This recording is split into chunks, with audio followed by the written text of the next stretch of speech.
좋아요와 구독하기, 알림 설정은 사랑입니다. 몇천만 원짜리 로또 긁고 싶으면 하라고. 시사 고발 프로그램에까지 나온 상황인 거고, 그냥 하지 마세요. 그냥 하지 마. 싸다고 덜컥 가서 물지 마시고.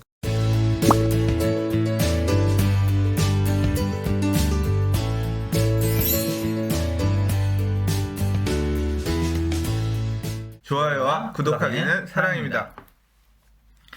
안녕하세요. 반갑습니다. 부동산입니다. 안녕하세요. 부동산 유치 김지경 소장입니다.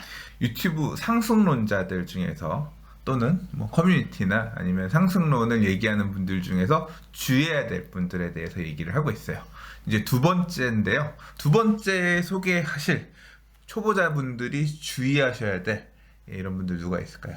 두 번째가 제일 좀 강력해요. 이제 세 번째 파트, 네 번째 파트 같은 경우는 그래도 내가 잘 알면 돈을 벌 수 있는데, 두 번째는 거의 사기의 기질이 다분한 상품들이 많습니다.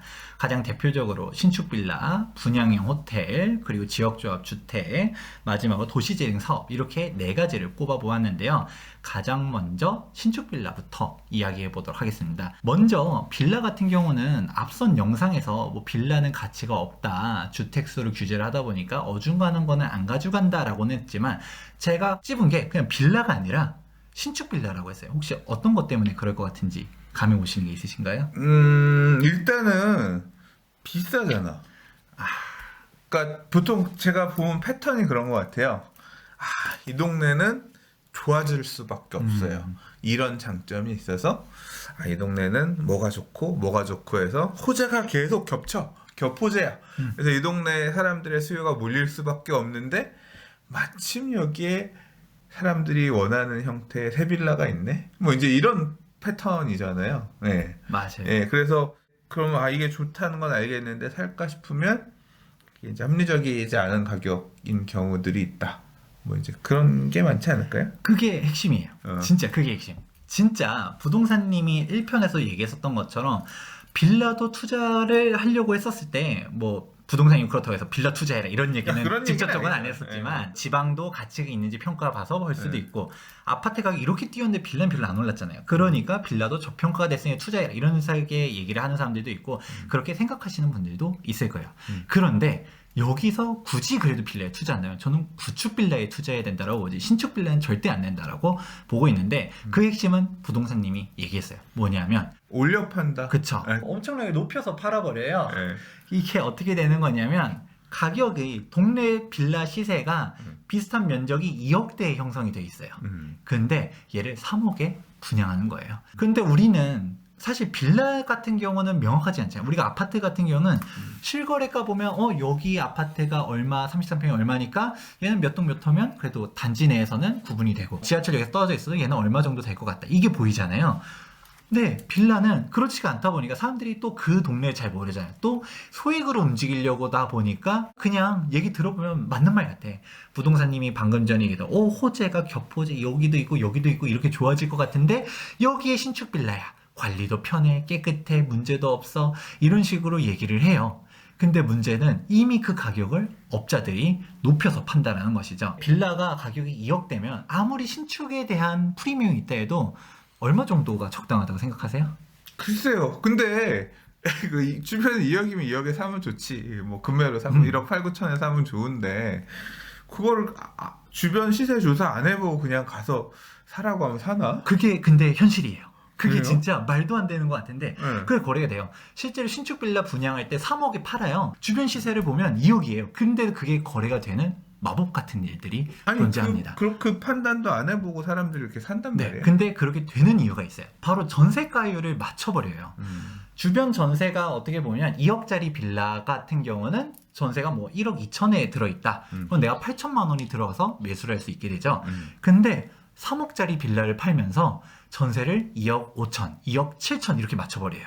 얘네들이 신축 빌라 가보면 오우, 눈 돌아가요. 엄청 반딱반딱하게 이쁘게 잘 해놓고, 무슨 빌라인데 풀옵션을 다 해놔요. 아파트 같은 게 1군 시공사들이 건설하지만 빌라는 막 짓잖아요. 뭐 빠르면 진짜 극단적으로 3개월 아니면 보통 6개월 이 정도로 지어버리다 보니까 하자 덩어리들 이런 식으로 생각되는데, 신축이니까 그런 문제 없다, 관리 편하다 이런 식으로 얘기하면 속하게 하고, 무엇보다 투자 금액이 낮게 들어가는 거예요. 근데 이 투자 금액 자체도 어떤 식으로 맞추는 거냐, 전세 들어온 사람들은 좀 되게 가볍게 움직이는 경향들이 있어요. 어차피 난 돌려받을 돈이니까. 그러니까 주변 빌라들 전세 가격 보니까 1억 2천이야. 근데 여기에다가 뭐 이사비도 뭐 지원해 준다 하고 막 인센티브를 주고 풀옵션이라 하고 너네 들어오면 깨끗한 집이고 새 집이니까 좋지 않아라고 하니까 맞추는 걸 전제로 해서 계약서를 미리 써요. 매매 계약서 쓸 때 전세 2억 7천 보장하는 조건임 이렇게 하면서 넌 3천만 원만 내면 돼. 이러니까 이 사람들이 또 생각하는 거야. 주변 시세가 이렇게 싸도 3천만 원 투자해서 그래 좀만 올라가도 수익률은 될 것 같네라고 하지만 여기 함정은 뭐냐, 일반적인 구축 빌라랑 신축 빌라랑의 가격 차이가, 신축이라는 이유로 뭐 좀 어드밴테이지를 주는 게 한 3천에서 5천이라고 쳤을 때 내가 3억에 매수했다. 지금 2억짜리 빌라가 2억 5천의 가격이 형성돼야 이제서야 이제 시세가 된 거야. 그러면 2억 5천이었었던 빌라가 다시 한 2억 8천, 2억 뭐 9천 이렇게 돼야 걔네들이 이제서야 신축 빌라 3억에 분양받았던 게 3억 1천, 3억 2천 이렇게 올라간다는 거죠. 내가 이미 웃돈을 신축이라는 이유에다가 막 이것저것 붙여가지고 매수하다 보니까 샀을 때 큰돈 벌기 어렵다는 이유가 이렇게 나오는 거가 됩니다.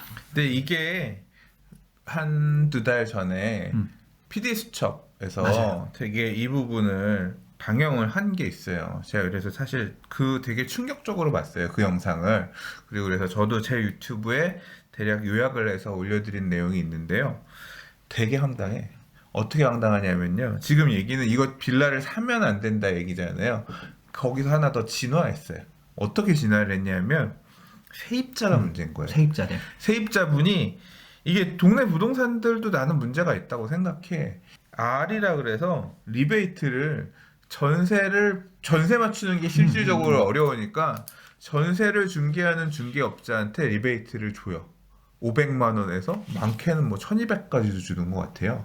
그러면 중개업자는 보통 우리 2억짜리 전세 쓰면 뭐 수수료 한 80만 원 나오나요? 뭐 양쪽 다 받는다고 하더라도 160만 원? 근데 이거 하나 쓰면 임대인 쪽에서 나오는 수수료만 1200만 원이잖아. 임차인한테 받을 필요도 없어. 그러니까 수수료는 저희 공짜로 할게요. 실제로 신축 빌라 전세 뭐 이렇게 광고하는 분들 보면 임대 중개 수수료 안 받습니다 이렇게 써져 있는 경우들 홍보할 때 많이 나오잖아요. 그렇게 해서 왜냐 임대인이 많이 주니까 1200 수수료를 주니까 또는 500, 700 수수료를 이렇게 주니까 그 동네 빌라를 보여줄 때 그 물건이 좋다고 강력하게 이 동네에 전세 나와 있는 거 있어요? 세상 물정 잘 모르는 신혼부부가 낡은 썩음썩음한 빌라들 보다가 새 거고 되게 좋고 들어가면 살면 좋을 것 같은데 또 요새 전세자금 대출 풀려 있어서 자금 대출 잘 나오고 하는데 뭐 지원도 많이 해준다고 하고 수수료도 없다고 하니까 새 거고 신혼부부 새 집에서 새로 시작해볼까 이러니까 해서 돈이 없으면 월세 살려고 하면 안 샀을 텐데 뭐 전세자금 대출 이런 거 금리도 싸고 하니까 그런데 덜컥 들어가는 거죠. 그리고 중개업소 여러 군데를 가도 여러 군데에서 다 걔네들. 걔만 얘기하는 거야. 다른 거 보여주지도 않고 그러니까 이거밖에 없었는데 뭐 이렇게 판단하는 경우도 있고 그런 거예요. 근데 문제가 되는 건 뭐냐면 지금 얘기하신 것처럼 예를 들어 2억이다. 근데 전세를 뭐 1억 7천이든 1억 7천이 아니야. 전세가 2억이야. 2억 그러니까 전세가 2억인데 분양가가 2억이야. 그러니까 실질적으로 전세에서 가격이 다 끝나는 거예요. 이 전세가 2억이 나갈 수 있는 것도 전세자금 대출 영향이 되게 있는 거예요. 월세 얻으려고 하는 사람들도 전세자금 대출 받아 전세 들어가고 또는 조금 보태가지고 약간 무리한다 싶어도 가는 거예요. 그러면 이게 빌라를 짓는 시행자 입장에서는 어때요? 이미 전세금으로 다 내가 땅 산 돈, 집 지은 돈, 금융비용 다 끝났잖아요. 그리고 리베이트까지 끝났잖아요. 그럼 이걸 사줄 사람이 필요해요. 그러면 이거 투자하면 좋아요. 그런 얘기를 사실 이 경우에서는 할 필요도 없어요. 어떻게 얘기하는지 알아요? 명의 가져가실 분 오세요. 그래서 강서구 쪽에서 이 문제가 발생했던 게 뭐예요? 500 몇십 채 갖고 있었던 이런 사람이 다 이거예요. 빌라 한 동이 나왔는데 빌라 한 동에서 50%, 30% 물량 남아있는 거 명의를 다 갖고 가는 거예요. 그럼 명의 하나 가져가는데 리베이트가 몇백 이렇게 나오니까 그거 몇 채 받으면 얘도 돈 1,000만 원 나오는 거예요. 판단은 그거죠. 집값이 오르면 전세껴이고 집값 오르니까 먹는 거고 떨어지면 전세 있으니까 네가 알아서 빼가겠지. 일종의 모랄 해저드가 발생하는 거죠. 이렇게 되면 결국은 이게 문제가 없어서는 상관이 없는데 이 신축 빌라도 2년, 4년 지나면 낡아요. 그리고 옆에 새 신축 빌라를 짓잖아요. 메리트가 떨어지는 거지. 살던 집보다는 옆에 빌라 계속 짓는데 뭐하러 가? 그러니까 전세 가격이 올라줬으면 상관없는데 또 그런 식으로 신축 빌라 공급들이 또 많이 됐잖아. 그러니까 앞서 들어갔던 집들에서 문제가 생기기 시작하는 거예요. 이렇게 문제 생긴 집들이 이제 보증금을 못 받고, 이 문제는 되게 심플하게 해결될 수도 있어요. 이 동네 전세 가격이 다시 올라. 그러면 이 사람들은 빼고 나올 수 있는 상황이 생기지만 지금은 오르지 못하는 시절이었기 때문에 이게 지금 일종의 사회적 문제가 되면서 물려 들어간 세입자들이 굉장히 고통을 겪으면서 그런 시사 고발 프로그램에까지 나온 상황인 거고. 이거 정말 유명한 거기도 하고 사실 매수자도 조심해야 되지만 진짜 세입자도 내 피 같은 전세 보증금에 다 날릴 수 있는 주변 시세는 2억인데 3억에 팔 수 있느냐가 전세를 엄청나게 얹어가지고 투자 금액을 낮게 맞췄으니까 이제 판단한 거잖아요. 그건 전세 금액이 이렇게 부풀려져 있으면 세입자가 만기가 됐을 때 빠져야 되는데 못 빠져나가는 물려서 거예요. 사는 거예요. 거기 빌라 신축 빌라 얘기했지만 이 내용의 본질은 경기권에 갭 투자 많이 했던 사람들, 물건 받은 사람들 지금 힘든 거랑 사실은 구조는 똑같아요. 전세 가격만 회복되면 얼추 해결될 수 있는 문제긴 하지만 지금은 당사자들 입장에서는 굉장히 큰 충격인 거고, 개중에 뭐 선순위 대출이 있었다거나 해서 만약에 말씀하셨던 것처럼 경매 이런 쪽으로 가거나 하면 세입자들은 그냥 보증금을 일부 손해를 볼 수밖에 없는, 꽤 손해를 볼 수밖에 없는 그런 구조가 되어 있는 거죠. 근데 요 맥락에서 맞물려서 이제 사실 소장님은 지금 이 얘기는 뭐냐면 투자 호재 뭐 이런 이슈가 있는 지역이라기보다는 단순히 빌라를 짓고 세입자들한테 어떤 그런 가격 하락, 임대가 하락 이런 부분을 전가하는 그런 나쁜 임대인의 사례가 그런 거고, 인기 지역들, 그러니까 빌라도 아까 얘기했던 것처럼 3억, 4억 이렇게 비싼 지역들이 있거든요. 이런 지역들 또는 묶어서 많이 팔잖아요. 이 동네 재개발 될 거다, 뭐 될 거다. 이제 이런 지역들 같은 경우는 이런 그 재개발 될 동네에 빌라를 새로 지어서 이거 재개발 될 거야, 뭐 이렇게 해서 파는 경우들이 되게 지난 한 제 기억으로 2004년부터 출발해서 2003년에 다주택, 그러니까 2003년에 전환다 세대라고 있어요. 그러니까 이 재개발 사업에서 출발한 거예요. 이 얘기의 보정법 나오기 전에. 흐름은 뭐냐면 내가 단독주택을 갖고 있는데 갖고 있으면 아파트 분양권 하나 나와. 그러면 하나만 받을 수 있는데 보니까 단독주택을 다세대 주택으로 전환할 수 있대. 방이 여러 개 있는 집이니까. 그 하면은 5개로 전환하면 5개의 분양 자격이 나오는 거잖아요. 일명 쪼개기. 방이 10개면 10개로 분할해서 10개가 되는 거잖아요. 그래서 2003년도까지는 전환 다세대 작업을 엄청나게 했어요. 근데 이제 그 이후에 주차장 문제 이런 부분들이 되게 강화가 되면서 안 되기 시작했고, 서울시에서는 그런 전환 다세대를 2003년 12월 30일 이후에 해놓은 것들은 분양 안 주게끔 이렇게 했거든요.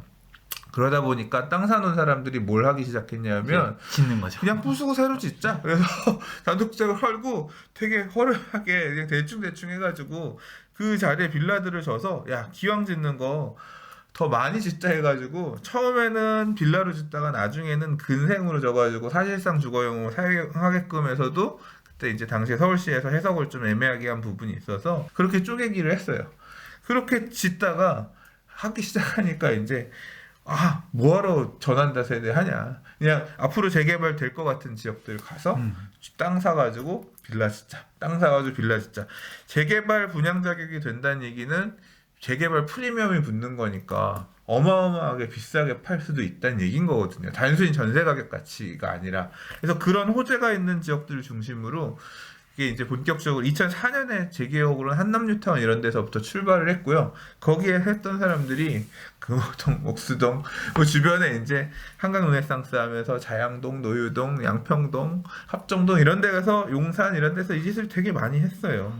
또 뭐 신축빌라 2008년 7월 30일 이렇게 뭐 다 이런 것들이 있는데, 사실 우리가 또 중요하게 봐야 되는 것 중 하나가 또 이건 얘기가 좀 다른 얘기가 되는데 재개발 얘기가 나왔으니까 누가 봐도 재개발할 것처럼 좀 낙후된 데들이 있어요. 근데 구역 지정도 안 된 데들을 여기 재개발 될 거다라고 파는 사람들이 있는데 그거 진짜 저 같은 경우도 저희 투미가 재개발 15년 넘게 했었지만 안 돼요. 위험해요. 진짜 위험해요. 구역 지정도 안 된 데를 거기가 언제 될 줄 알고 그거를 묻어넣어서 장기 투자 그거 절대 쳐다도 보시지 마시고요.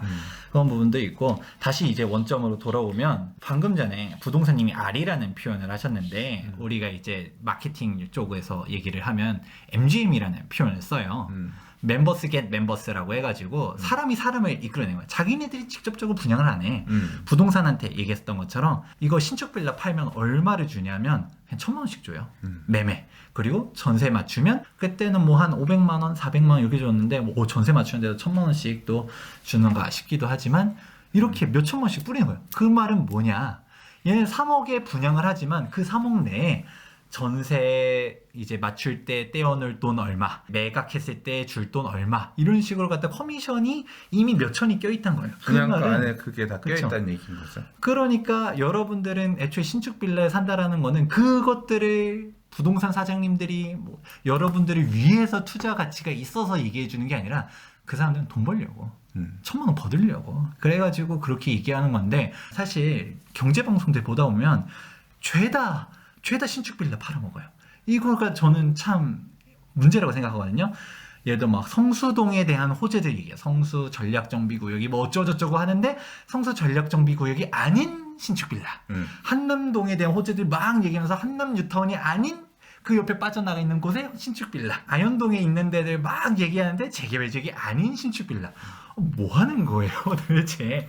이게 뭐 틀렸다라는 게 아니라 뭐 호재가 있는 건 맞겠죠. 근데 그거를 사더라도 내가 이렇게 리베이트가 쫙 쪄져 있는 금액으로 사게 되면 그게 실질적으로 본 금액을 회복하고 그 이상 올라가려면 어렵다. 그래서 거의 반사기급이다 라는 걸로 신축 빌라를 하나 꼽아 보았습니다. 사실 저는 되게 경험이 있어요. 어떤 경험이 있냐면 이게 2000년대 중반 초반부터 2000년대 후반까지는 사실 재개발의 시대였어요. 왜냐하면 이명박 시장이었고 그래서 이명박 시장이 2002년에 뉴타운 계획을 발표를 했고 그 바통을 오세훈 시장이 이어서 나는 이명박 시장 시절에 25개 뉴타운을 50개로 늘리겠다라는 게 공약이었고 실질적으로 하나도 안 늘렸어요. 세운재정 비축 등지고 하나 했어요. 대재개발의 시대가 될 것처럼 그랬고 단독주택 재건축 사업 등등해서 서울 전역에 진짜 뉴타운과 재개발, 단독주택 재건축 사업 그리고 추후에 지정할 것들까지 해서 내용이 되게 많았습니다. 나중에는 한강 르네상스 프로젝트라고 해서 성수 전략정비지구, 합정 전략정비지구, 양평 뭐 망원 유도정비 등등 이래가지고 이 재개발 이슈들이 굉장히 많았던 게 2000년대 초중반 말까지의 흐름이거든요. 이게 액션이 없었던 게 아니라요. 서울시에서 지정할 거니까 갖고 와라. 뉴타운 4차 뉴타운 지정할 거니까 신청해라 라고 해서 구청에서는 개발행위 허가제한 신축 못 짓게 하면서 이 지역을 뉴타운 후보지 지정해서 실제 그런 행정행위들까지도 했었거든요. 그래서 그것을 신뢰해서 시장이 뉴타운 더 한다 그랬고 시장이 재개발 재건축 더 한다 그랬고 그래서 이제 그걸 믿고 사람들이 이제 거의 시장의 막바지죠. 그러니까 부동산 상승장의 끝장에 가서 이런 재개발 초기 단계 아직 정비 예정구역, 정비구역이 되지 않은 곳에 초기 단계의 신축 빌라들 쪼개기 업체들은 거기 가서 많이 했었고 사람들이 사기도 했고 제 주변에서도 샀죠. 근데 결과적으로 어떻게 됐냐면 시장님 바뀌고 나서 다 해제됐잖아요. 그러니까 기존의 정비구역이었던 곳도 정비 예정구역이었던 곳도 일몰 해제시키고 반대하는 분들의 의견을 물어서 해제시키고 했는데 그런 밑그림도 없는 데들은 어떻겠어요? 그냥 더 진행을 안 했기 때문에 다 그냥 물먹은 거예요. 그래서 그런 지역의 빌라를 비싸게 사셨던 분들이 굉장히 큰 손실? 그러니까 한동안 굉장히 힘들었고요. 용산에 그런 적들 되게 많고 제 주변에도 많이 계세요. 그러니까 제가 그걸 보고 나니까 진짜 좀 너무 무서운 거예요. 저는 진짜 믿었어요. 시장이 한다고 그랬고 저렇게 실제 구청에서 저렇게 하고 있는데 당연히 되겠지. 안 될 거라고 요만큼도 생각해 본 적이 없는데 시장도 바뀌고 패러다임이 바뀌니까 재생 사업으로 가니까 안 하는 거야. 그 이후에는 저도 살아 이런 얘기 추천을 절대 못 하고 그 당시에 물렸던 사람들이 고생하는 모습을 봤고 지금도 고생하고 있고 하기 때문에 말 못하죠. 전 진짜 말 못해요. 예. 참여하는 마음으로 살고 있어요. 물론 앞으로는 다시 대재개발의 시대가 올 수도 있어요. 항상 세상은 돌고 도는 거기 때문에 이런 이 도시 재생의 패러다임, 우리나라는 도시 재생하면 벽에 페인트 칠하는 걸로 알아요. 근데 외국은 꼭 그런 건 아니에요. 보니까 재생이라고 하는 건 큰 범주고 실제 재개발, 재건축, 도시환경 정비 사업도 재생 사업 범주 안에 있거든요. 그래서 재생이라고 하는데 부수고 건물 짓는 거야. 이제 그런 사례들도 되게 많거든요. 자, 이게 다시 철거 중심의 정비 사업으로 도시 재생의 패러다임이 바뀌는 시절이 올지 어쩔지 모르겠어요. 요구가 많이 생기면 또 큰 패러다임이 이렇게 바뀔 수도 있겠죠. 시장님 바뀌고 그러면. 근데 지금 시점에서는 또 안 될 수 있는 리스크들도 되게 있다. 특히 이제 재개발, 재건축 이제 재추진하는 곳에 이런 신축 빌라들을 비싸게 파는 사례들이 되게 많이 있거든요. 그래서 그런 부분까지도 좀 같이 고민을 해서 네. 판단하시면 좋을 것 같아요. 그러면 자연스럽게 다음 주제로 넘어가 보도록 할게요. 방금 전에 부동산님이 도시재생 사업 얘기했었잖아요. 그러니까 연결해서 도시재생 쪽을 먼저 해보도록 하겠습니다. 도시재생 같은 경우는 일단은 여기를 투자라고 하는 사자들의 이제 논리는 딱 명확해요. 현재 문재인 대통령님의 대선 공약, 그리고 박원순 서울시장님도 시장 선거할 때 이게 공약이 도시재생 사업이었거든요. 도시재생 뉴딜 사업에다가 자기 임기 내에 5년 동안 500조를 쏟아가지고 500곳을 지정해가지고 그렇게 진행하겠다라고 하니까 사람들이 얘기하는, 야 봐라, 대통령이 500조를 쏟겠대. 그 500조 어디로 가겠냐. 현실은 우리들이 얘기하잖아요. 그게 그냥 우스갯소리로 페인트나 칠해주는, 벽화 칠해주는 사업이다. 실질적으로 우리나라에서는 안타깝게도 도시재생이 성공한 사례가 없어요. 돈이 막 들어오니까 투자를 해라라고 얘기를 해요, 업자들이.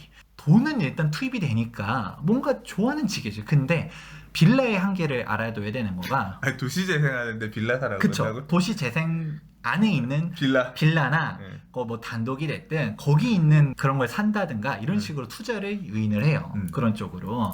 그러니까 표면적으로 사람들이 들을 때는 혹하죠. 이게 항상 정보가 있으면 그거를 갖다가 정확하게 바라볼 필요가 있는데 한쪽만 막 부각하고 하니까 부동산에 대해서 잘 모르는 사람들은 그런 것 같아. 여기는 지금 이렇게 후질근한데 좋아진대. 사실 원래 취지는 이게 방향성이 맞긴 해요. 원래 재개발, 재건축은 민간에서 하는데 사실 기반 시설이 열악하고 낙후되고 이거를 갖다가 개선은 정부에서 해줘야 되는 건데 그거가 정부가 돈이 없다 보니까 민간에서 추진하는 거잖아요. 근데 정부에서 하는 건 좋아. 근데 발상 자체가 잘못됐단 거예요. 박원순 서울시장님 얘기도 했었지만 기존에 있었던 정비 사업들도 막 해지시키고 그랬었잖아요. 애초에 인터뷰한 것들도 보면 아니 재개발 재건축처럼 전면 철거를 해가지고 하는 이런 파괴적인 부분에 대해서는 문제가 있다라고 계속 생각을 하는 거예요. 그러니까 이런 식으로 하는 게 아니라 약간 좀 공동체, 마을 공동체가 좀 없어지지 않게끔 하면서 그 사람이 살기 편안하게끔 하겠다라는 건데, 빌라의 문제점 제가 얘기하다가 말았었는데 이 빌라의 문제점 중 하나가 구조적인 게 있어요. 주차장도 없고요. 도로폭이 너무 좁아요. 우리가 딱 이거를 알 수 있는 거가 빌라도 같은 빌라가 아니에요. 뭐 한남동에 있는 고급 빌라라든가 뭐 나인원 한남, 뭐 한남 더일, 얘는 빌라라고 하기에는 그냥 아파트, 법적으로는 아파트니까. 근데 이제 구획 필지 아니면 유엔 빌리지라든가 이런 식으로 보게 되면 필지들이 정결해요. 근데 한남 뉴타운 자체를 한번 보시게 되면 필지가 어떻게 되세요? 막 도로도 없는 데들, 차는커녕 사람이 들어가는 것도 막 계단으로 갔다가 영화 조커 찍는 듯한 그런 곳에 있는 빌라들이 존재한단 말이에요. 그런 거가 사실 기반 시설 자체가 열악한데 얘를 해결하려면 어떻게 되냐? 길을 넓히고 도로도 깔아주고 주차장도 설치하고 이런 식으로 해야 되는데 이게 앞뒤가 안 맞는다는 거예요. 왜냐하면 진짜 그 사람, 그 빌라 지역이 좋게 하려면 그런 식으로 길도 넓히고 뭐 하고 해야 되는데, 아니 이런 파괴적인 걸 안 한다 했잖아요. 그러면 길가에 있는 거를, 사업을 안 한대. 그쵸. 예. 철거를, 그럼 길을 내려면 도로가에 있었던 빌라들을 수용하던 아니면 매수해가지고 철거시키든 해가지고 정비를 해야 되잖아요. 그럼 그 사람들은 우리 지역 도시재생 사업으로 지정됐대 라고 해가지고 막 좋아했더니 갑자기 시장이 집을 만들어야 되니까 팔아라고 하면 잘 팔겠어요? 그게 되지도 않고 애초에 원 목적대 이 사람들이 마을 공동체 깨지지 않고 그대로 살게끔 해주자라는 걸 생각하니까 근본적인 원인 해결은 하지 못한 채 결국 그러니까 우스갯소리로 페인트 칠만 한다. 그러니까 도시재생 사업은 열악한 기반시설 제고가 안 된다. 그렇기 때문에 거기에 빌라 새로 지어봐야 주차도 막막하게 쉽지 않은, 그러니까 그런 기반시설이 열악해서 재개발하자 그랬는데 그거 안 하고 재생으로 돌아가봐야 여전히 차 갖고 들어가긴 힘든 집에 새 빌라밖에 안 되는 거다. 그쵸. 그러니까 너무 이렇게 좋아질 거라고 생각하면 안 된다. 그쵸. 이제 이런 관점이신 그게 거잖아요. 핵심입니다. 네. 도시재생 자체는 이 정도로만 마무리해도 될 것 같아요. 그러면 다음 걸로 넘어가면 지역주택 조합에 대해서 이야기해 보도록 네. 하겠습니다. 지역주택 조합 같은 경우는 사실 문제점이 너무 많아요. 이거는 뭐라고 해야 되나? 그냥 하지 마세요. 그냥 하지 마. 그냥 묻고 따질 것도 없어요. 그냥 하지 마세요. 절대 하면 안 되는 게 지주택이다. 네이버에 검색을 하시면 파워링크로 뭐가 나오냐? 다 변호사들이 지역주택 조합 탈퇴, 변호, 뭐 이런 식으로 갖다가 막 다 파워링크에 걸려 있고, 영광건설에서 가장 첫 번째로 나오는 게 지주택 탈퇴. 이게 빠지고 싶은 거죠. 그쵸. 근데 지역주택 조합 가입하라고 이렇게 전문가 분이 이렇게 유튜브라든가 아니면 여기에서 지역주택 조합 가입하세요 이런 사례가 있어? 이런 거는 사실 전문가들도 이거 얘기하는 순간 너무 유명하다 보니까 욕을 오지게 먹을 게 보여요. 근데 얘네들도 똑같아요. MGM 얘기했잖아요. 지역주택조합 검색하다 보면 부동산인데 막 글 블로그에다 올리고 한 것들이 되게 많고요. 실제로 상담하다 보면 지역조합 주택을 갖다가 들어간 사람들이 있어요. 누가 이걸 추천했어요? 아니 누가 여기 괜찮다라고 얘기했어요 라고 하면서 부동산 사장님이 그렇게 얘기했다. 아니 어디 전문가가 표면적인 얘기를 못하겠지. 그거를 얘기하는 순간 매장 당하니까. 그러니까 그런 분도 있긴 있다는 얘기인 거네. 근데 지역주택조합의 투자의 위험성에 대해서는 워낙 뭐 이제까지 많이들 있어갖고 했기 때문에 지역주택조합 가입하는 이유는 그거잖아요. 싸니까. 네, 보통 주변 시세가 얼마인데 우리가 땅을 사서 실제 우리가 직접 짓는 거기 때문에 조합원 분양가가 쌉니다. 일반 분양 당첨도 안 되잖아요. 이 싼 금액에 우리가 직접 짓는 사업에 참여하는 거예요. 말도 참여하는 거예요. 근데 사실은 그 금액에 분양 드려요. 뭐 이런 식으로 모호하게 그렇게 해서 이제 속아서 하시는 분들이 많죠. 주로 이제 지역주택조합 같은 경우는 홍보하시는 그 분양 상담사 또는 이제 가입을 그런 분들이 과거에 이제 맨투맨으로 들어가서 꼬시는 경우들이 많았죠. 근데 사업이 잘 안 가. 오래 걸려. 그렇죠. 애초에 부동산님이 얘기했잖아요. 거기에 핵심이 있는 거가 지역주택 조합의 문제점은 요거 한마디로 끝나요. 재개발 재건축은 우리 토지 등 소유자가 이제 참여해가지고 가는 거잖아요. 근데 지주택 같은 경우는 남의 땅에 남들이 와서 우리가 아파트를 짓겠다요. 이게 말이야 방구야. 이게 사람들이 멀쩡하게 살고 있는 사람이 우리 지주택 할 거예요. 동의서 주세요. 매도하세요. 이러면 팔겠어요? 근본적인 문제가 토지 소유권을 확보하고 있느냐 확보하고 있지 않느냐가 문제가 있어서 사업이 가다가 엉키는 사례들이 많죠. 재개발 재건축은 우리 동네가 낡았는데 우리가 사업 시행자가 돼서 우리 동네를 한번 새로 헐고 아파트를 접읍시다. 여기에서 출발하는 거라고 하면 지역주택 조합은 우리가 조합을 만들어서 저 땅을 사서 우리가 집을 접보자. 너 거기 집 갖고 있는 사람은 그 땅을 우리한테 팔고 우리 조합원으로 들어와. 뭐 이런 구조거든요. 그래서 다 팔면 상관이 없는데 안 파는 몇 명 때문에, 그리고 파는 가격도 합리적으로 우리가 감정평가를 해서 팔자가 아니라 미쳤어? 나는 10배 줘. 그러면 나중에 안 되면 10배를 주고도 사야 되는 그런 알박기도 사실 구조적으로 가능하고, 이제 그 과정에서 부정도 되게 많이 생길 가능성이 높아요. 예를 들자면 지역주택조합을 하는 사람이 자기가 알을 박아. 왜냐하면 이 땅 토지 매입비는 결국 사업비로 분담해야 되는 거잖아요.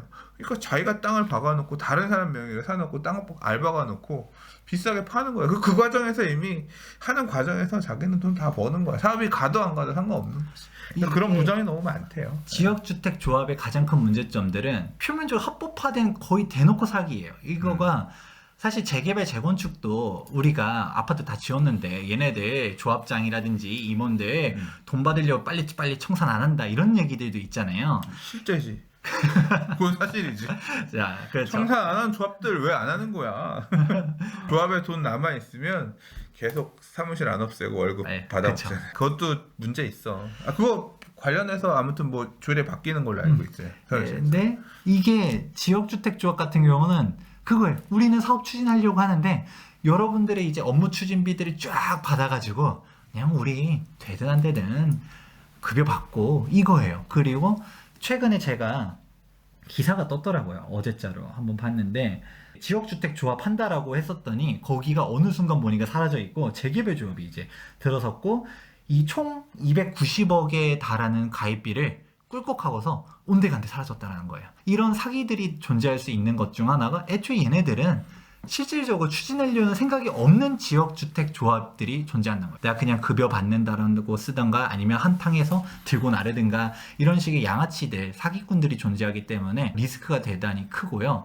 지역주택 조합의 이제 성공률이 20%래요. 근데 이 20%라는 것도 되게 진행하기 쉬운 데들 있잖아요. 사실 서울에서 지주택이 성공한 사례가 몇 건 없거든요. 아니야, 많이 있어. 많이 있는데 많이 있어. 갈린 데들이 그러니까 팀 잘 안 되는 데들이 많아서 그렇지 지역주택 조합으로 안 된 건 아니에요. 지역주택 조합 방식도 되게 여러 가지가 있어요. 그러니까 예를 들자면 뭐 영등포에 있는 영등포 푸르지 아파트 이런 데는 옛날에 맥주 공장이었어요. 그래서 지역주택 조합원을 모집해서 조합원들이 그 땅을 사서 아파트를 지은 거예요.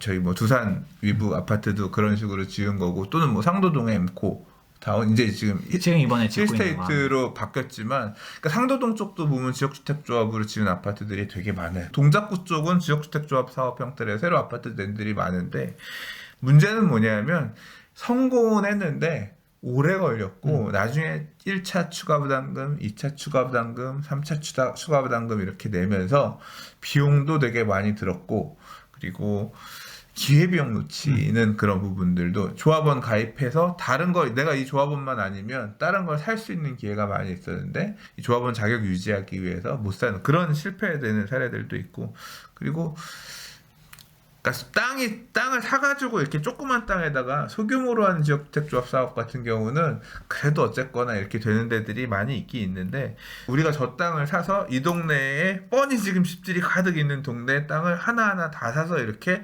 가겠다 이런 데들은 망가지는 사례들이 특히 근래에 많이 생기고 왜냐하면 주로 이제 노후화됐던 데들이 많으니까 재개발 사업이 같이 겹쳐 있는 경우들이 있거든요. 대표적인 케이스가 신길뉴타운 5구역이에요. 보라매 SK뷰. 그 안에 원래 중앙건설에서 시행하던 지역주택 조합이 있었거든요.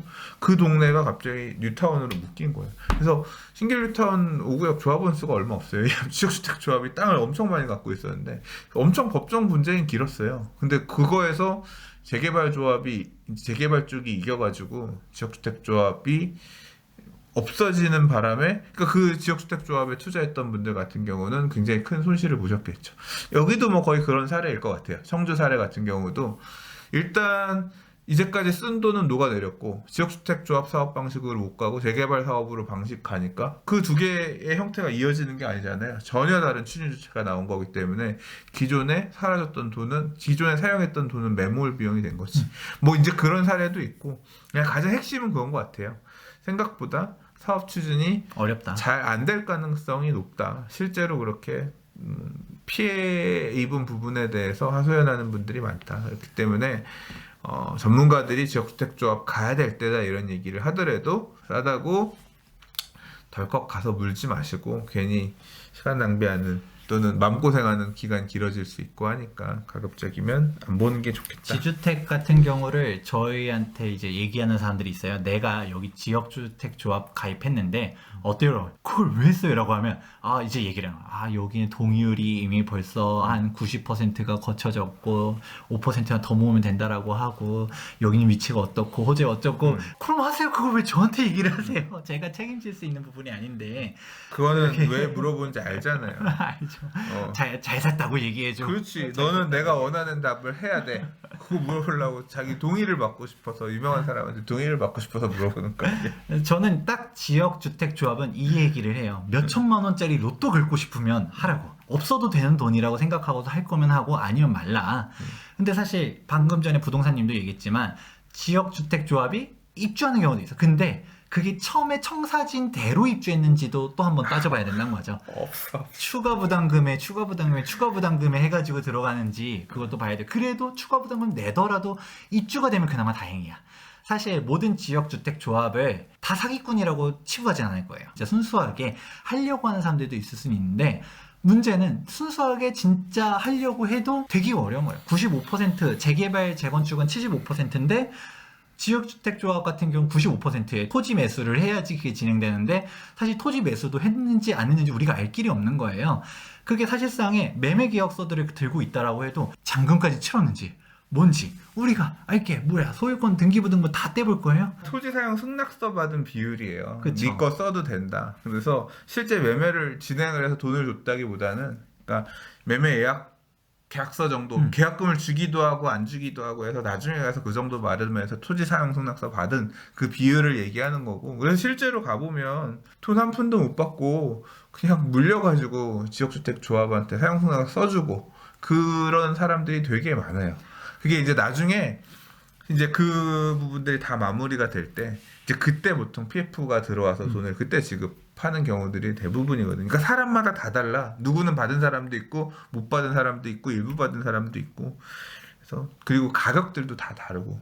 이게 문제가 조합 설립 인가가 낮다라고 막 홍보를 하는데 그 조합 설립 인가 기준이 토지 사용 승낙서 80%를 받으면 그게예요. 내가 소유권을 80% 가지고 있다는 것도 아니고 동의서만 그게 80%를 가졌다라는 건데 하도 이게 사건이 많이 나오니까 이거를 갖다가 요건을 상향을 했어요. 30%인가를 실제 토지 소유를 하면 이제 조합 설립 인가를 해주겠다 하지만 그게 기존의 조합 설립 인간 안 되들은 다 뭐냐고 아무것도 없는 그냥 동의서 쪼가리들만 들고 있는 데를 갖다가 이렇게 하고 있다. 실제로 유명한 데 있잖아요. 트리마제도 사실 원래 지주택으로 출발했었거든요. 그렇죠. 성수 1지구 지역주택조합이었는데 토지 등 소유자들 다 청산된 거 아니에요. 예. 그러니까 땅은 조합에다가 다 팔았는데 결국 그 부채를 감당하지 못해서 그 제가 나가게 기억하기로는 무슨 개발 무슨 건설회사의 자회사라고 추정되는 무슨 개발해서 대출 다 갚아주고 토지 다 인수해서 전체 일반 분양했던 걸로 알거든요. 그런 사례가 더 있어요. 원래 성수 1지구 시공사가 지역주택 조합 시절의 두산이었어요. 예, 그래서 이게 결국 거기도 문제는 제가 알기로는 그거였거든요. 명도가 안 되는 거예요. 소송에서 져서 토지 확보할 방법이 없다 보니까 금융비용 때문에 녹아서 사업 추진 안 되니까 건설회사가 돈 갖고 와서 땅 나머지 다 사가지고 그냥 했던 걸로 알거든요. 아무튼 이 위험하다. 좋은 사례도 있지만 잘 안 되는 사례들에 대한 리스크가 크기 때문에 조심해라. 유튜브 상승론자 조심해라인데 지역주택 조합 조심. 사기 조심해라. 상승론자의 사기들 중에서 지역주택 조합 사업은 안 된다. 잘 안 될 가능성이 높기 때문에 절대 주의해야 된다. 조합이라는 명칭이 들어간다 해서 사람들이 재개발 재건축 조합은 비슷한 줄 알지만 전혀 법 방식은 자체가 다릅니다. 도정법에 있는 게 재개발 재건축인데 얘는 주택법에 있는 거고요. 전혀 토지를 안 네. 갖고 시작하는 게 가장 지역주택 핵심. 조합이기 때문에 토지를 살 수 있다는 어떤 가능성이 상대적으로 약해서 이런 구조적인 문제 때문에 잘 안 된다. 네. 마지막 얘기로 들어가도록 하겠습니다. 사기 파트의 마지막. 분양형 호텔 혹은 분양형 땡땡 아니 렌탈 모시기 나오는 것들이 있잖아요. 근데 얘네들은 거의 돈 벌기가 어렵다. 일단 핵심은 이거예요. 얘네들이 분양형 호텔 같은 경우는 어떤 식으로 하냐. 분양형 호텔 자체를 갖다가 우리가 호텔을 갖다가 내가 호텔 소유주가 어떻게 돼요? 돈이 얼마나 들어가는데. 근데 이걸 갖다가 호텔을 막 쪼개가지고 야 이거는 네 거야 이거는 네 거야 해서 막 쪼개서 막 분양을 해버리는 거야. 우리가 호텔 운영 수익을 갖다가 너네들한테 나눠줄게. 확정 수익률 얼마 최소한 뭐 8%대 수익률이 될 것 같아 이런 식으로 얘기를 하는데 문제점들이 많다는 거죠. 확정 수익률 예를 들어서 뭐 2년 동안 확정 수익률 8% 보장 아니 10% 보장 이런 식으로 얘기했다 치면 그것조차도 사실 안 줘도 돼요 걔네들이. 근데 만약에 실제로 줄 수도 있어요. 그 돈을 분양가에 포함시켜 놨으니까 여러분들이 실제 기의 가치는 한 2억짜리인데 3억에 분양시켜 놓고서 2년 내에 나눠서 이자로 갖다가 확정 수익률 8%, 12% 얘를 나눠주는 거예요. 여러분도 나중에 돌려받는 거예요. 그게 끝났다 라고 하면 이제 수익이 안 되잖아요. 사실 이게 구조적으로 돈이 될래야 될 수가 없는 거예요. 시행사, 시공사는 그냥 짓고 그냥 우린 끝이지 하고 빠져나오고 이제 뭐가 남느냐?